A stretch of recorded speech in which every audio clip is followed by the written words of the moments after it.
Hello guys, welcome to another video. আজকের ভিডিওটা ছিল রাজবাড়ি। রাজবাড়িটা কোথায় বা কিভাবে যেতে হয় সেটা তোমাদের আমি অবশ্যই জানাবো। তো ভিডিওটা শেষ পর্যন্ত দেখতে থাকো, আশা করছি ভিডিওটা ভালো লাগবে। দেখতে পাচ্ছ রাজবাড়ির ক্ষয়ে পড়ে যাওয়া কিছু অংশ। এখানে একটা দুর্গা মন্দির, পাশেই রয়েছে শিব মন্দির। আমরা আস্তে আস্তে ভিতরের দিকে প্রবেশ করছি। হ্যাঁ, এই রাজবাড়িটা অবস্থিত গোয়ালডাঙ্গাতে। ক্ষীরপাই থেকে কিছুটা ভিতরে গোয়ালডাঙ্গা নামের জায়গাটিতে এই রাজবাড়িটি অবস্থিত। তো আমরা সব বন্ধুরা মিলে ভিতরে প্রবেশ করলাম। দেখতে পাচ্ছ ভিতরের ধ্বংসে শেষ হয়ে যাওয়া এরকম কিছুটা এখনও পর্যন্ত কিছুটা বাড়ি এখানে রয়েছে।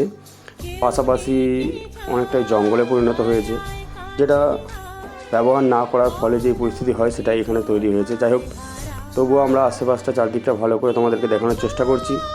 আর ভিতরটা বেশ জঙ্গলের মতো ছিল, তাই আমরা ওই সাইডে যেতে একটু ভয় ভয় লাগছিল আমাদের।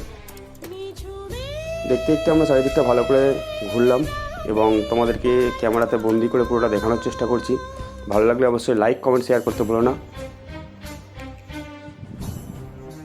এখানে এই যে আমরা সবাই এখানে রয়েছি।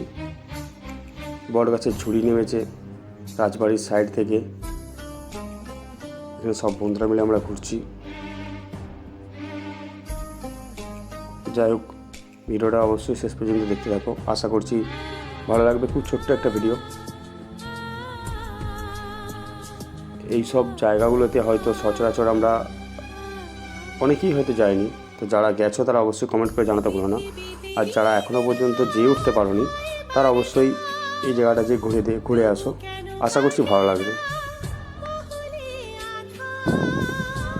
ভালো থেকো, সুস্থ থেকো সবাই। দেখা হচ্ছে আবার কোনো নতুন ভিডিও নিয়ে। ততক্ষণের জন্য টাটা, বাই বাই।